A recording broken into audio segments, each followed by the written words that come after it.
Hey guys, thank you for watching the SlatRock channel. If you're new here, don't forget to subscribe and hit that bell icon to get notified every time we post a new video. And if you've already done so, just make sure that it's still active.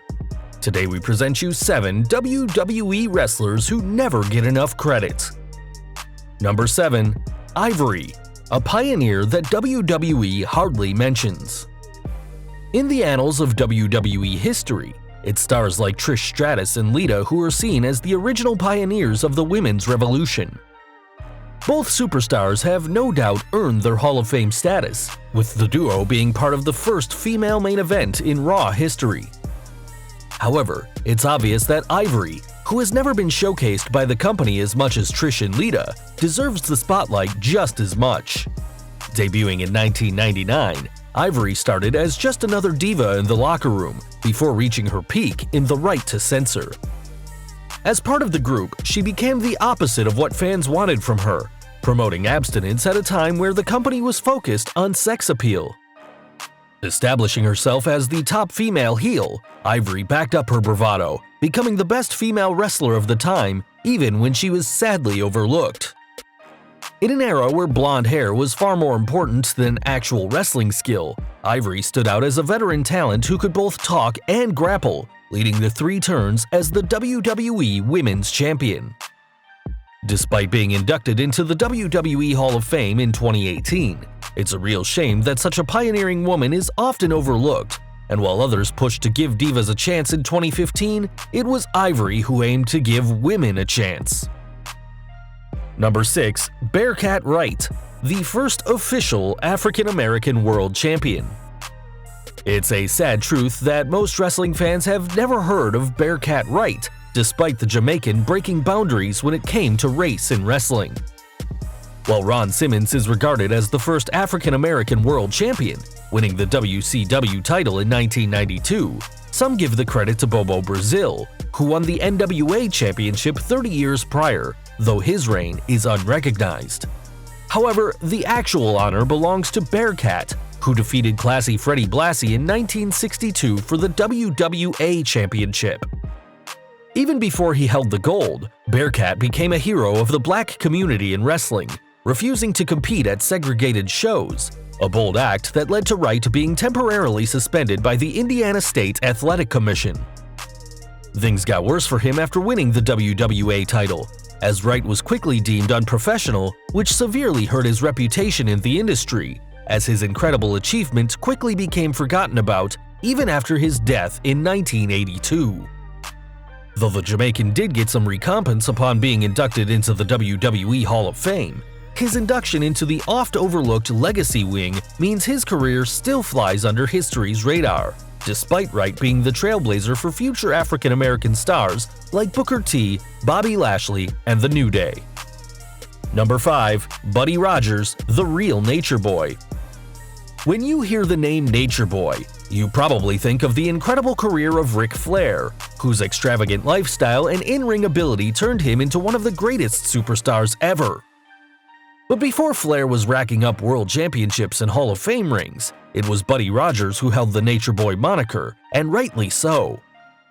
A precursor to Flair, the original Nature Boy Buddy Rogers was an intensely charismatic performer and perhaps one of the first wrestlers in history to value style over substance. That's not to say that Rogers didn't have the skills, as he became well known for his hard-fought main events against any and every opponent who dared to challenge him. A huge star already in the NWA, Rogers made the jump to what would become the WWE. After hanging up his boots, the OG Nature Boy continued to give to the company, hosting talk show segments, and was rightly posthumously inducted into the WWE Hall of Fame in 1994. While he may have lost the Nature Boy title to Flair, Rogers did cement his legacy in a way no one else can match, becoming the first ever WWE champion, an act that is proof that Buddy Rogers truly was one of the greats. Number 4. Bull Nakano, a forgotten talent. In 2018, the WWE continues to promote equality over their roster, with the women of the company hosting their own revolution in recent years.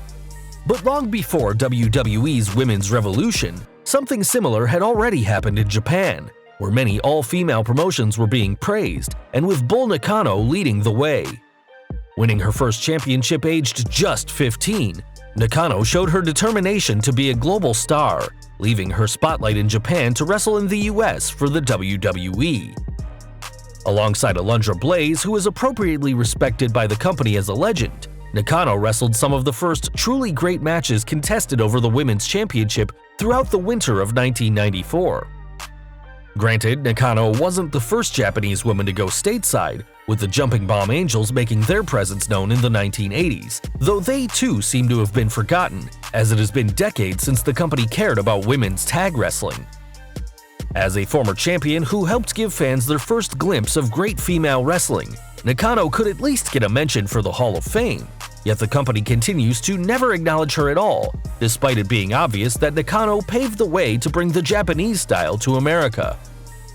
Number 3. Billy Kidman, a great contributor behind the scenes. As a wrestler, Billy Kidman gets pretty much the exact amount of credit he deserves.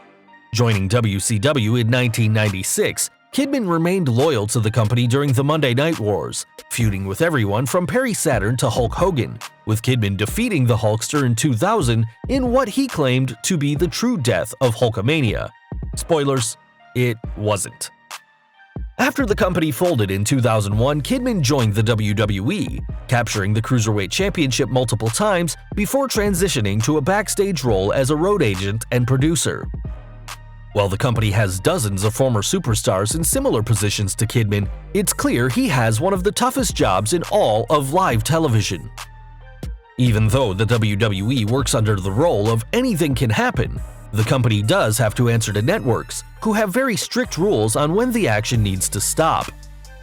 Shockingly, it is Kidman's role to work out the timing backstage, a crucial position as even a few seconds too long can turn an intense stare-down into an awkward moment. Performing the same role as the legendary Gerald Briscoe once did, it's sorry that Kidman hasn't received even half of the same amount of respect, despite proving himself to be a true pro in and out of the ring. Number 2. Goldust helped usher in a new attitude. A member of the legendary Rhodes dynasty, Dustin Rhodes never reached the same highs as his father Dusty, with his brother Cody becoming one of the hottest stars in recent years.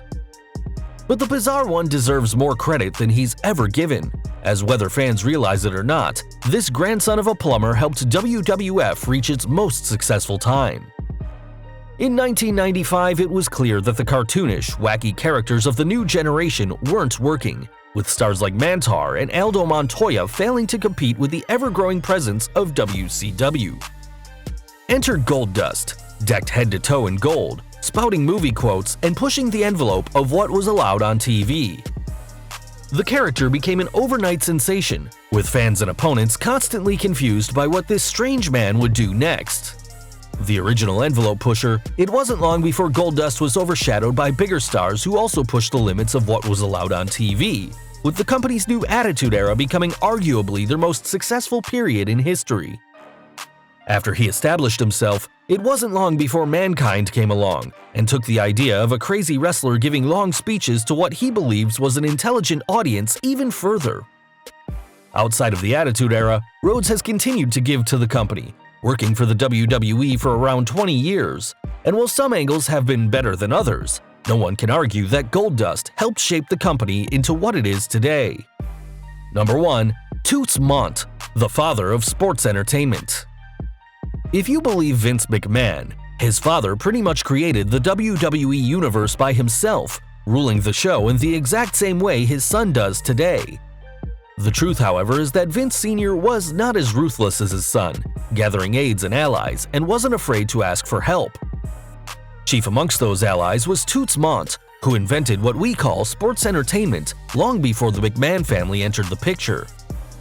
Way back in the 1920s, Mondt developed slam-bang Western-style wrestling, which focused on heroes and villains in charismatic encounters, rather than the hour-long, slow-paced slogs that originally defined pro wrestling.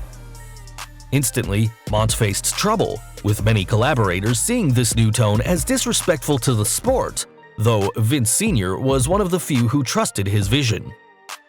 He was right to do so, as together Mondt and McMahon formed the Worldwide Wrestling Federation, though it wasn't long before Mondt was ousted by his partner, with Vince's son eventually buying out his father and becoming chairman in 1982.